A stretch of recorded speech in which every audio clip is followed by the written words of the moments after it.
For the second straight night, Halloween partying putting public health at risk. New York Sheriff's deputy shutting down a nearly 400-person affair Friday in Brooklyn, only to crash this Bronx bash 24 hours later.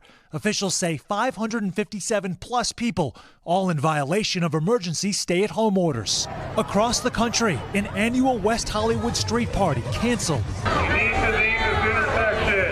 But revelers showed up anyway, forcing officers to break things up. And trick-or-treaters in Salem, Massachusetts, brushing off orders to stay away. Yeah, you're a little bit worried, but you also know that if you take the proper precautions, you're going to be okay. The nation's top experts say not so fast. A surge in new outbreaks is tied to close gatherings. Even the U.S. Surgeon General tweeting about a heartbreaking talk with his teenager. He can't understand how his actions could impact people he doesn't even know. Why I won't let him go. Once COVID is in your home, it spreads fast, spreads quickly, and spreads to a lot of people. The CDC recently updating its guidance, concluding it takes less than 15 minutes of close contact to become infected with the virus. Experts' recommendation for Thanksgiving, use Zoom. You may be sick but not know it yet, and you may introduce the virus and make your family members very sick.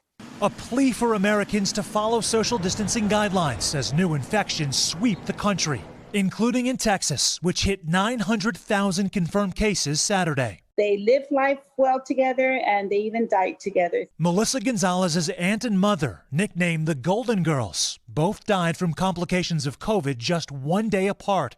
In total, 20 of her family members have tested positive. How unspeakably devastating was that to you and to your family? Being an only child, I don't have a whole lot of family. Losing my mom, she sacrificed so much for me. Sam, it's just heartbreaking. He joins us now. Sam, we know cases are going up where you are in Miami. What about nationally? Yeah, look, Kate, as we've heard, the heartache and the numbers are going up. Here in Florida, Texas, and California, 30% increases in COVID-19 cases in the last couple of weeks. 40-plus states have seen a percentage increase in that same time span. And, Kate, we are still 25 days away from Thanksgiving.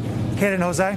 Hey, NBC News fans, thanks for checking out our YouTube channel. Subscribe by clicking on that button down here and click on any of the videos over here to watch the latest interviews, show highlights, and digital exclusives.